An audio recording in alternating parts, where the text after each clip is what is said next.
Hello and welcome back. I'm Randy Bueller, joined by Stephen Menendian, who seems to be making a habit of getting kind of unlucky in Vintage Super League this season. I thought you played that well.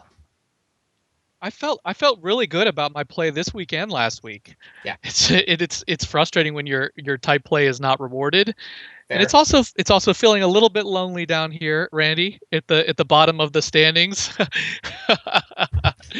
Yeah, I'm happy to not be in last place for basically the first time all season, but I really love the deck choice I played. I mean, Shop Eldrazi is I felt like it was a perfect choice. yep. No one expected me to play it. You It was completely blindsided both me and Rich. My list was not well set up for the workshop matchup last week against you. I obviously had to get super lucky. Like, I basically played for a 12.5 percenter and got there. And I don't- Rich's sideboard was abysmal against you in this matchup. I have no idea how he won two sideboarded games. That's a huge upset. I mean, every game we played was most of the games we played were pretty interesting. I mean, the Yes. first game there was a lot of choices. I'm not sure what the correct line is, but I felt really good about my line, Yeah. including playing Hangerback on turn one so I could ramp it the second turn to make the Ravager larger. I mean, Yeah. Rich ended the game at one life. So people looking back at it might say, "Well, if I just played the Ravager on turn one, I would have been able to get there." But that's not. But actually, that Yeah. sequence didn't work because I had to get the hanger back into play on turn one. And in game three, I mean, there was a point at which there was really I just couldn't attack. I was like, No, you "Please, couldn't attack. The fact please that draw."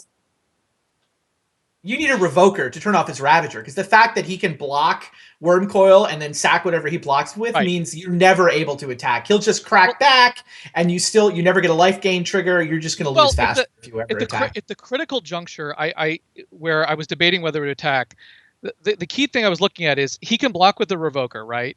And just put it on the Ravager, Yeah, and then he can attack me back for 9, possibly 10 if he gets draws an artifact, sending sure. me to 2, so I'd lose to a mana crypt Oh, full. but what he'll But do is he'll leave a creature back to block again.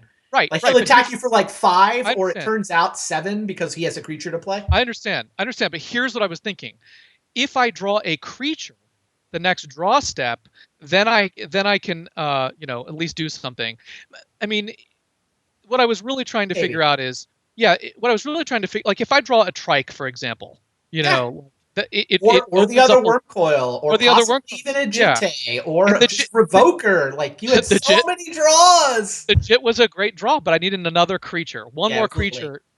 creature to do something with it.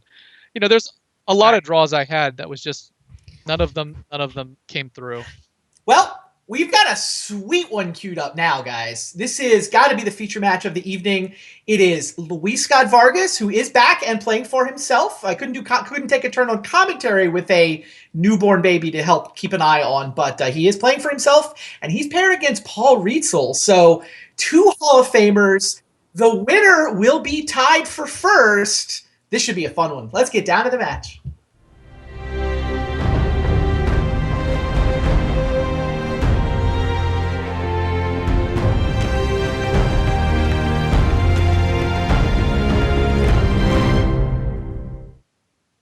Hello and welcome. Paul Rietzl has been shocking everyone with awesome deck choices all season long. He's got a very hateful back to basics brew. He's up against Luis Scott-Vargas, who has kind of a teched out mentor deck, lots of broken shenanigans. He's got a Naya Charm in his opening hand. How perfect is that? Naya is, in fact, the name of his newborn daughter. I And I think wanted, yeah, I mean, 6 days old at this point. I didn't get to do a chance to do commentary last week, but I did want to congratulate Luis on giving helping bring to the world a beautiful baby girl, and congratulations to him. It looks like Luis has turn one mentor, so that's always a nice way to begin the game, huh? Not bad. He does have to play both the Mox and the Sol Ring before the Mentor, so it's not perfect, but whatever. He'll brainstorm into some things that can trigger more, Prowess next turn. more than a fair enough trade for turn one mentor, and of course the Well, he's Blightsteel. crossing his fingers right now, right? He doesn't know whether Paul has a Force of Will in his hand. Sure, Like, sure, this hand sure. is very all in on that turn one Mentor. Force of Will would have just destroyed him, but Paul does not, in fact, have it. And that Blightsteel Colossus in hand would have been horrible, but he has the answer to it with Brainstorm Yeah, and brainstorm and and, and a and a fetch. Yeah. yeah. Yeah, Force of Will and the Mentor, and Luis is basically down to just a Brainstorm and Pray. No Force. Paul, yeah, Paul has the option of wastelanding here and hoping that like Luis has no more land, Yeah. or he can try and mystical tutor for I don't know what you mystical tutor for. In fact, does he have like control magic? I guess you can't mystical for control magic. No, But I is there mean any you bounce effect? Ancestral or Tinker, I think, are the cards. Okay. So Luis is forced to crack his fetch land before the Brainstorm, which means that Blightsteel might still be clogging up his draw. Oh no, he's going to find another fetch land. No problem. Got a basic island notice with his fetch land. And Voltaic Key here powering up the mentor. Yeah.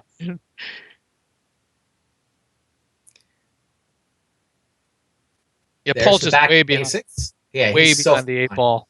The thing, he can't possibly keep up with this. Like, his way Yeah. of fighting the Mentor deck is to be hateful. It's Null Rod to shut down their artifact mana. It's back to basics to shut down their lands. And then they're supposed to never get to 3. Luis, on the play, had that Mentor on the table before Paul even got a turn. I'm kind of surprised. I'm kind of surprised Luis just didn't will brainstorm there, just for the 2 triggers. Yeah, because there was a good chance he could get a third trigger by drawing something not terrible. Well, the way he's played it, he actually has Misdirection up. Like, he can crack Scalding Tarn for Island and hard cast Misdirection for 5. Don't see a lot of Misdirection. Even you've gone away from playing it, but Luis has got some spice in this list. Okay, Paul Mysticals for Tinker. So he's hoping next turn to survive one more turn. Yeah. This Null does a lot of good work here. I mean, clearly. True. Yeah, that Yawgmoth's Will line you were talking about doesn't exist anymore. Luis doesn't have the mana for it. Sensei's Divining Top completely shut off. This is interesting. We're going to see Tinker versus, well, maybe, versus a Mentor in his assemblage. Paul just has a Blightsteel, right? Doesn't Luis? This is awkward. The Null Rod, I mean, he's dead on board, but he doesn't really have a choice, right? I mean, he has to play this Tinker, and it's going to turn off the Null Rod, and it's going to make these things lethal. Yeah, Paul's deck has surprisingly few artifacts to sacrifice to Tinker.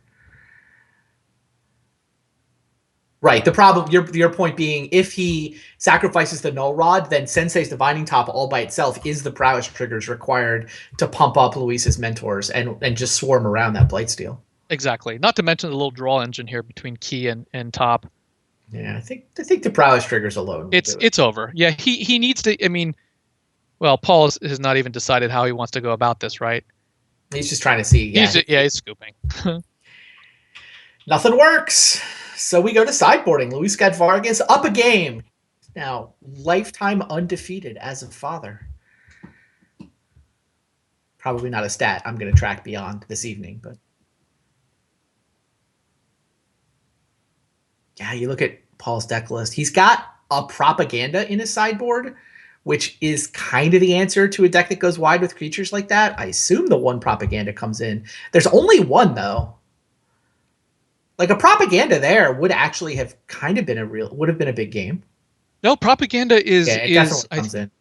Oh, for sure. It's one of his strongest cards. I mean, with Back to Basics. And I think Luis only has 2 Gush, so it's not like he can easily play around Back to Basics.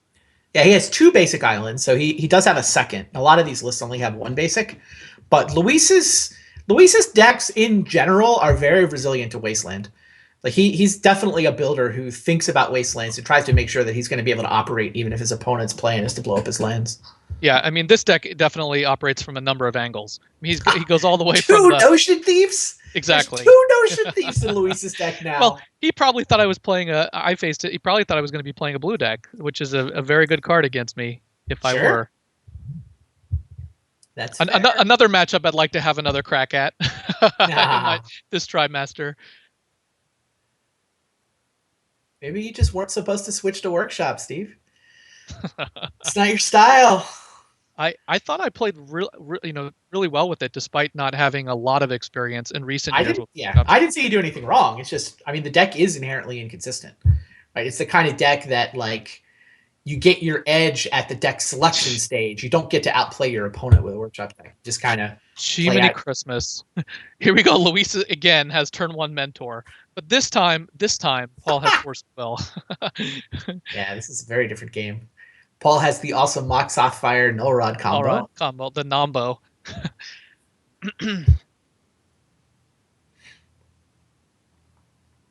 This game could unfold in a number of directions. I mean, I have to think that, well, there is a good chance that Luis just won't run out the thing because Paul playing turn one, he could either play null rod or he could just bluff up mana I mean, drain. Paul also And has a mulligan decision. Like, I don't know. It's Paul, though. Surely, there's no yeah, way Paul mulligans this. He no, was super impressed by your mulligan ability. Your mull from 5 to 4 in that game 3 was completely correct, and not a lot of people would have done it. And I had to Paul was saying think. exactly that while doing the commentary. Yeah, I Paul's just, keeping his hand all day. yeah, I This think hand's so. not great, but Well, what I was going to say is that I think there's Luis strikes me as the type of player who would not play into a mana drain.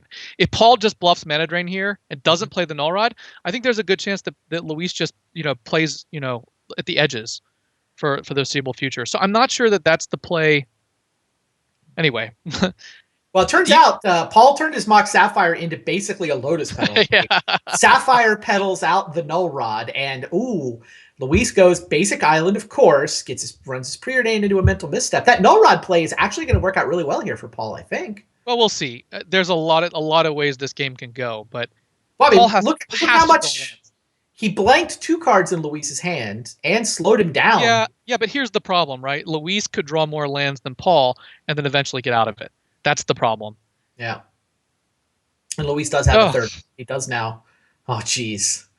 Paul draws a Black Lotus. It doesn't do anything. Funny. He can't mana drain into Factor Fiction, which is what that hand wants to do, because he doesn't have the second blue mana. Yeah, I mean, I think there's a really good case to be made for just playing Sapphire Island and Luis just not playing Mentor into it. And then he would have drawn the mana drain and been in it. The one you wanted him to represent mana drain on turn 1. When he did not have it, he would have actually drawn into it. Yeah, so Paul has to force a will Mentor. No question about it. He cannot let Mentor resolve. And now they're basically in top deck mode. I guess Luis is the one with a Treasure Cruise. Paul is the one with a Factor Fiction. Turns out, though, Treasure Cruise a lot easier to cast than Factor Fiction.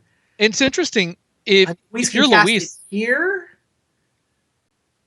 before Paul's mana drain comes online too.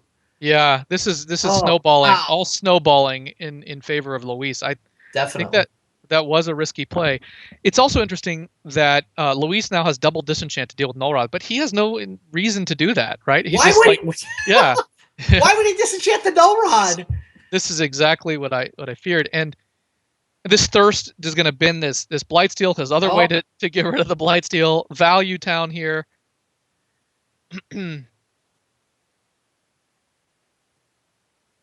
Is he going to DT for Tinker? No, he sideboarded out the Blightsteel. He just discarded it to Thirst. I'm sorry. You're right. Yeah. He DTs for Monastery Mentor. That makes sense. Like, I mean, we'll give him something to do with his Mox Sapphire. Blightsteel doesn't care about Melrod. But he went for Mentor. He has sculpted this hand. And those Moxes are still going to give him prowess triggers and monks. Oh, the mana drain comes online. And unfortunately, Luis now has the force. Yeah. Yep. Paul is hoping to get to mana drain this, untap, sink the mana into a Factor Fiction, but Luis found a boat full of gold. And he spends some of it. Yeah, and now those Moxen actually are putting in some work. Definitely. Well, Paul does not have a lot of outs here. That's helps. Even propaganda wouldn't do enough, right? Double disenchant. Pay. No, even if he didn't want to disenchant, he could just pay for a while. Trinket Mage can get not that much. Yeah, I mean, this Null Rod initially cut Paul off at 50% of his own mana, and observably none of Luis's mana, and then subsequently upwards of like 85% of his mana production in general over the course of this game. This has been a terrible blowout. He just chalices for 0. Like, enough with the Moxes as prowess triggers. I Null Rodded them. Somehow they were still good. He's going to go chalice for 0. He's going to attack and in anything he needs to do, just disenchant. Yeah. Like the Lotus. I was going to say, I don't even think you disenchant Null Rod. What is he targeting? Yeah, the Lotus is my guess. Maybe the The chalice. chalice. That makes Chalice. sense. The chalice doesn't really stop anything though. He just it's the same effect, but well, Dismember. that Is that will in that will time? He can pay for Flusterstorm, right? what's interesting though is that the two tokens here I think are going to be lethal.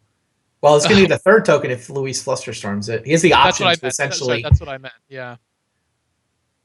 He can fluster, of Oh, he can disenchant first so he can up the course. storm Yeah. count. Well, Of it's course. he doesn't even need the monastery mentor. He just No, generates a yeah. token. He can fluster to generate a token, and then next turn disenchant the lotus just to attack with lethal Come on, token. it's still clever. Yeah, no, It's still super clever. it's all storm. It's Luis Scott-Vargas, ladies and gentlemen. Disenchant just to up the storm count. Now my Flusterstorm count is your dismember. I have Luis on mental misstepping one of those Flusterstorm copies after Paul declined to play for yet another token. Wow, there you go. Luis Scott-Vargas back from his week off. He took off last week. He had a child on Wednesday of last week. Congratulations to him once again. And smaller congratulations, but still, he moves into a tie for first with that win. Luis is 4-2, and the crucial thing that happened at the top of the standings tonight is that David Ochoa beat Eric Froelich, dropping Efro to 4-2. That's the best record in the league. Eric is 4-2. Shuhei is 4-2. Rich Shea is 4-2. Luis Scott-Vargas is 4-2. If the season ended today, the four of them would be tied for first, second, third, and fourth. All four of them would go to the playoffs. We'd have to play some playoff matches to figure out an ordering, but that would be your cut. Meanwhile, we did see David and I leave the trio of last place ties. It is now you all by yourself at 1-5, but we do still have 3 weeks to go. Anything is possible at that point. I mean, God, with Eric losing and 4-2 being the best record, it still feels like the playoffs are in reach. Everyone, yeah. Like even you are alive, mathematically alive for playoffs at 1-5. You can get to 4-5. 4-5, yeah. Nobody has more than 4 wins yet. That would be pretty crazy. It should be an amazing final trimester. Definitely. So if you haven't watched the Vintage Super League season before, the way this works, third trimester, week 7 will be a new deck list week. So everybody will show up with new deck lists for next week. That's what we'll use for week 7, 8, and 9 to round out the regular season. And then the way it works out with the Pro Tour coming up in Sydney in a couple of weeks, we're going to play 2 weeks. So next week we'll have new deck lists. Then we'll play week 8 on schedule. Then we are going to take a 2-week break for Pro Tour Sydney. Normally we take a 1-week break, but turns out Australia it's like on the other side of the planet. It's really hard to get to. So what date is that? We are not going to have VSL on July 26th or August 2nd. So that's the last week of the trimester and then the playoff? Well, there will be 1 week left. So what happens is we play week 8 on next week. Or sorry, week 7 is next week on the 12th. Week 8 is the week after on the 19th. Then the last week of the regular season will be on August 9th. 2 days after Pro Tour Sydney, we'll play week 9. We'll conclude the regular season right after the Pro Tour, and then the playoffs will follow immediately, basically taking up the rest of August. Interesting. Well, we're gonna a lot of drama to come, a lot of interesting deck lists to come. We'll see if Shuhei Nakamura can play anything but Oath. We'll see what brew Paul Rietzl brings into the format. True. We'll see where everyone else goes from here. So yeah. I do want to thank our sponsor once again, by the way. There they are over there. I got to get better at this. There, Legion Games. They do card sleeves, things like that. Check out their website if you are in the market. Steve Port's a great guy. He's been, a tournament organizer, does a lot of the Pro Tour, runs the booth at the Pro Tour as well. We're definitely very happy to have those guys on board sponsoring us. So just wanted to say thanks to them again. Thank you for hanging out, Steve. I know it's been kind of a rough couple of weeks, but it has. I don't know. It's got to make you feel a little better that you've at least been playing well. I mean, it's small consolation, but some consolation. Well, I feel good that I played workshops, so now people have to worry about me playing workshops again. And I really enjoyed playing them. I think they're a great deck. I don't think my Oath 3, represents how strong the archetype was. Yeah, that's how I felt coming out of the first trimester. It happens. And this match was great, although my my loss to Luis and to you were truly heartbreaking. So this week could not have topped that in that sense. So fair. All right, that is going to do it for Vintage Super League. Come back, same time, same place next week. We'll have a fresh set of deck lists. Who knows what people are going to be playing? We'll see you then, guys.